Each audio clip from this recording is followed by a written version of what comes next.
नमस्कार, बहुत स्वागत है आप सभी का। आप मुझे न्यूज़ 18 के डिजिटल प्लेटफॉर्म पर देख रहे हैं। मैं हूं आपके साथ जया मिश्रा। क्या बिहार में दो दिल जले एक मंच पर आएंगे? क्या विधानसभा चुनाव 2025 में सिंह इज किंग का जलवा दिखेगा? बिहार चुनाव 2025 से पहले पार्टियां नेताओं की भूमिका पार्टी तय करे या ना करे, पर उन्होंने अपने लिए रोल अभी से चुनना शुरू कर दिया है। और इसी कड़ी में दिल्ली में भोजपुरी सिनेमा के पावर स्टार पवन सिंह और बीजेपी नेता व पूर्व केंद्रीय मंत्री आरके सिंह का मिलन हुआ है।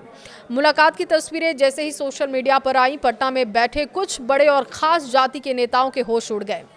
लोकसभा चुनाव 2024 में दोनों दिग्गज शिकस्त खाकर घायल हो चुके हैं। अब जैसे ही चुनाव का मौका आया है, घायल शेर जग चुके हैं। और ऐसे में दिग्गज अभिनेता अशोक कुमार का एक डायलॉग, घायल का घत घायल जाने, दोनों पर एकदम सटीक बैठता है। कहा जा रहा है कि दोनों ने बिहार चुनाव में वैसे नेताओं को सबक सिखाने का प्लान तैयार किया है जिन्होंने लोकसभा चुनाव में दोनों को हरवाने में अहम रोल अदा किया।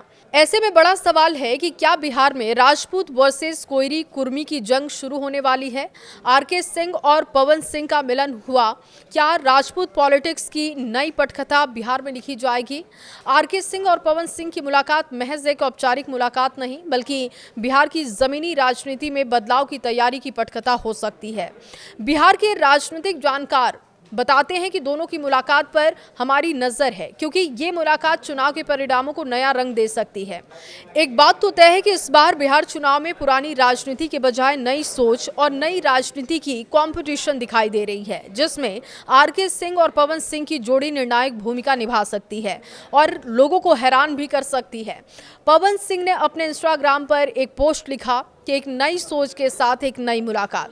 दोनों 2024 के लोकसभा चुनाव में आरा और काराकाट सीटों पर हार का सामना कर चुके हैं, लेकिन उनकी ये मुलाकात राजपूत समाज के सियासी प्रभाव और बिहार की बदलती राजनीतिक गणित को नए सिरे से परिभाषित करने के लिए एक इशारा कर रही है। पवन सिंह ने काराकाट से निर्दलीय उम्मीदवार के रूप में चुनाव लड़ा और 2.74 लाख वोट हासिल किए, लेकिन सीपीआई माले के राजा राम सिंह से 1 लाख से ज्यादा वोटों के अंतर से हार गए। उनकी उम्मीदवारी ने एनडीए के उपेंद्र कुशवाहा की हार में अहम भूमिका निभाई, क्योंकि पवन सिंह ने राजपूत वोटों को बांट दिया, जिसका फायदा माले को मिला।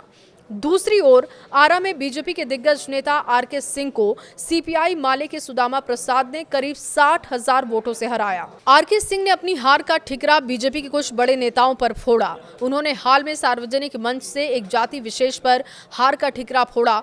पवन सिंह की काराकाट में मिली हार में भी इस जाति के वोटर ने अहम रोल अदा किया था। उपेंद्र कुशवाहा तो दावा कर चुके हैं कि पवन सिंह को उनके खिलाफ साजिश के तहत काराकाट से खड़ा किया गया, जिससे कुशवाहा और राजपूत वोटों का बंटवारा हुआ।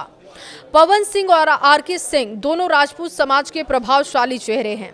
बिहार में राजपूत जाति को एनडीए का कोर वोटर माना जाता है और इस समुदाय का प्रभाव शाहबाद क्षेत्र, आरा, बक्सर, सासाराम, काराकाट में खास तौर पर देखा जाता है। पवन सिंह की भोजपुरी सिनेमा में लोकप्रियता और युवाओं के बीच उनकी फैन फॉलोइंग उन्हें एक मजबूत जनाधार देती है, जबकि आरके सिंह का प्रशासनिक अनुभव और बीजेपी में रसूख उन्हें सियासी रणनीति का माहिर बताती है। क्या कहते हैं जानकार, अब आपको ये भी समझा देते हैं। क्या कहते हैं जानकार, अब ये समझ लीजिए। देखिए, बिहार को करीब से जानने वाले वरिष्ठ पत्रकार संजीव पांडे कहते हैं कि इस मुलाकात को केवल शिष्टाचार भेंट नहीं माना जा सकता। पवन सिंह का नई सोच वाला बयान इस बात का संकेत है कि दोनों नेता 2025 के विधानसभा चुनाव में एक नई रणनीति के साथ उतर सकते हैं। चर्चा है कि पवन सिंह एक नई राजनीतिक पार्टी बना सकते हैं या फिर एक नई नवेली पार्टी में जा सकते हैं। यदि आरके सिंह और पवन सिंह एक मंच पर आते हैं तो ये राजपूत वोटों को एकजुट करने के लिए एक बड़ा कदम माना जा सकता है, जो बीजेपी और एनडीए के लिए बड़ी चुनौती बन सकता है। बिहार में राजपूत वोटर की संख्या करीब 5 से 6% है, लेकिन उनकी सामाजिक और आर्थिक प्रभावशीलता उन्हें महत्वपूर्ण बनाती है। काराकाट और आरा में राजपूत वोटों का बंटवारा 2024 में एनडीए की हार का बड़ा कारण बना और ऐसे में देखना होगा कि दोनों नेताओं की मुलाकात किस रणनीति के तहत हुई है और इसका असर आने वाले समय में चुनावों पर क्या होगा। इस मुलाकात पर आपकी राय क्या है, जरूर कमेंट बॉक्स में बताइएगा।